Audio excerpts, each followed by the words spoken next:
Notre sécurité est-elle juste une question de chance? Faut-il qu'une catastrophe se produise pour que la situation change?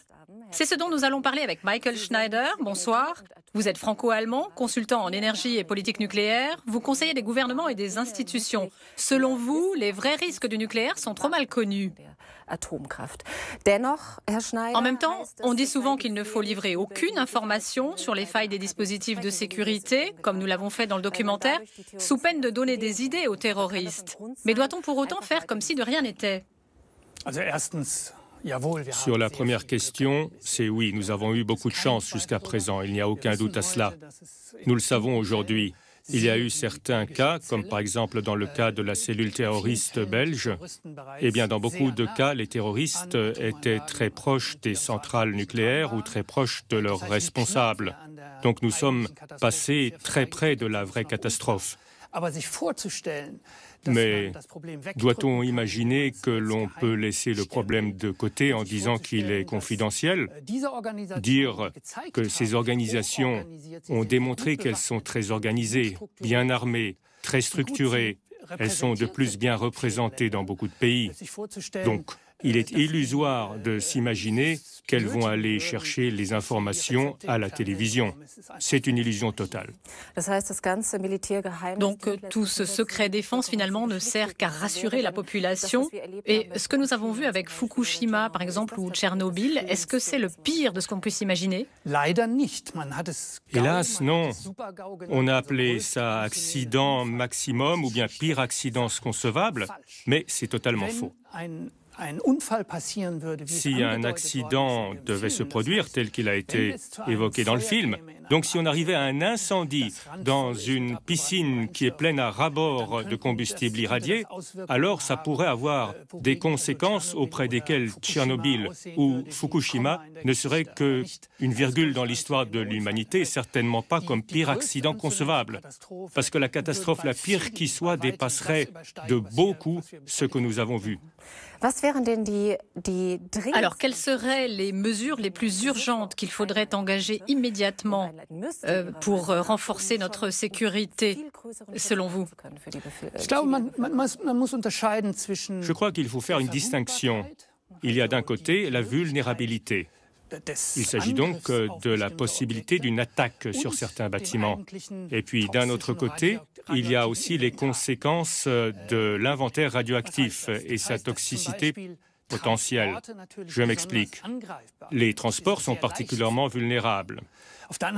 Mais d'un autre côté, nous avons aussi un certain nombre de sites qui sont les stockages de combustible irradié et qui contiennent des inventaires radioactifs énormes.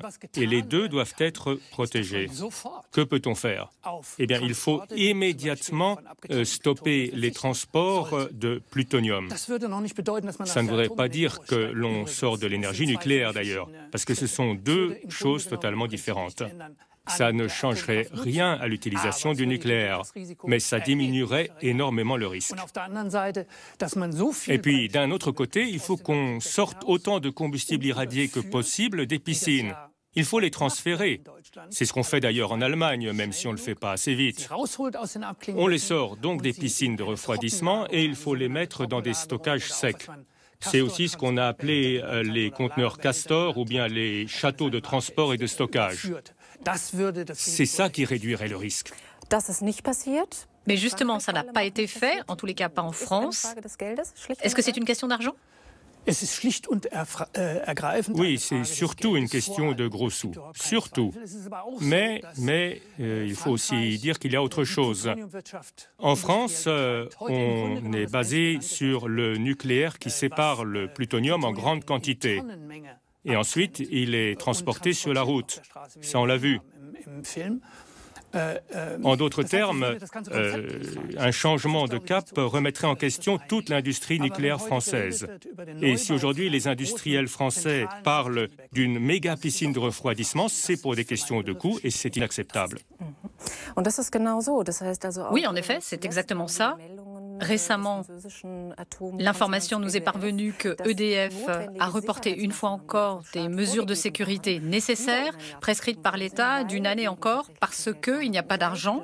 Et en même temps, ces mêmes exploitants seraient prêts à dépenser des milliards pour prolonger la durée de vie de centrales nucléaires vétustes.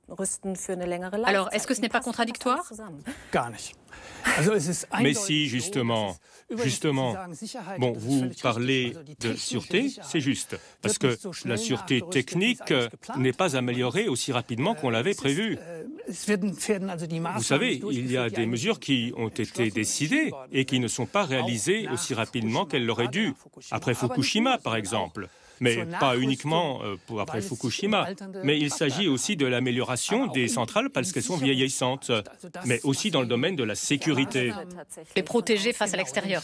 Voilà, exactement, la sécurité physique. On a vu à quel point Greenpeace a pu rentrer facilement sur de tels sites, et à plusieurs reprises en très peu de temps.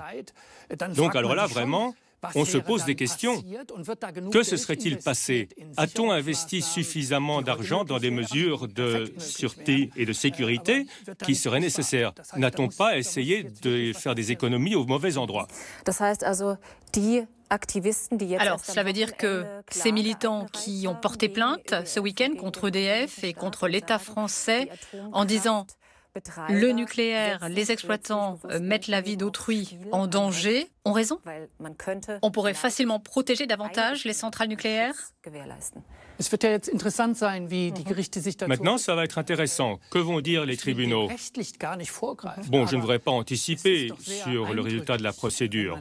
Mais quand même, quand on voit ce qui se passe, à quel point l'accès à ces sites extrêmement dangereux est facile.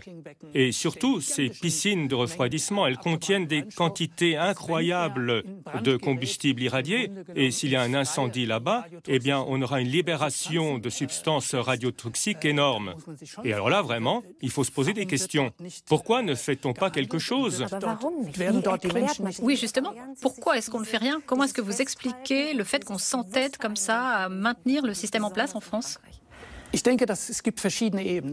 crois qu'il y a plusieurs explications possibles. Bon, tout d'abord, l'énergie nucléaire est devenue un dogme en France. Depuis 50 ans, c'est un dogme d'État. Voyez combien de premiers ministres ont mené la même politique. De gauche ou de gauche, puis à nouveau de droite, la même chose. Pourquoi?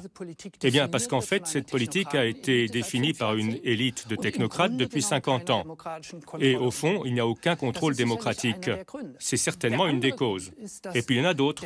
Il y a par exemple le fait que l'EDF, qui est en fait l'enfant chéri des Français. Pendant de nombreuses années, l'EDF était élu entreprise préférée des Français. Et puis aujourd'hui, ce groupe est dans des difficultés financières énormes. Et donc, on arrive très vite dans une situation où il faut faire des choix.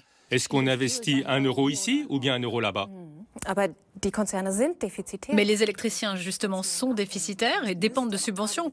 Donc, est-ce que le nouveau gouvernement, le gouvernement de M. Macron, ne devrait pas forcer la sortie du nucléaire plus rapidement? Qu'en est-il de la mise en œuvre de la transition énergétique en France qui a été annoncée il y a 2 ans?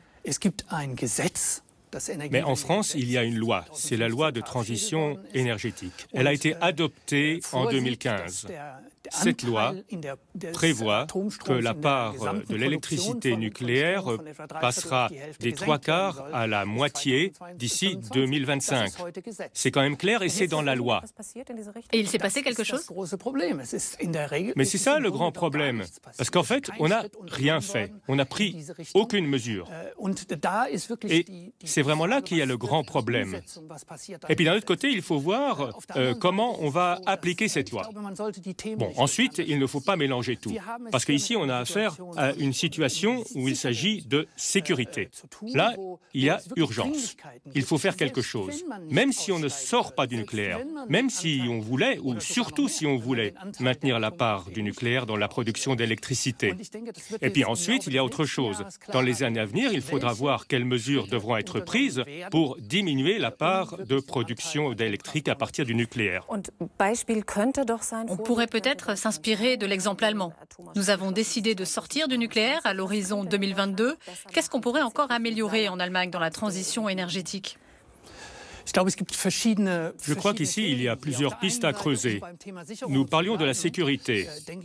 Là, il y a une chose qui est totalement inacceptable. En Allemagne, on travaille encore avec de l'uranium hautement enrichi dans le réacteur de recherche FRM2 à Munich, et du point de vue scientifique, rien ne le justifie. Et ça pose la question de la prolifération, parce que c'est de l'uranium qui est de qualité militaire. Donc ça pose la question de l'arme nucléaire, ça a été traité dans le film.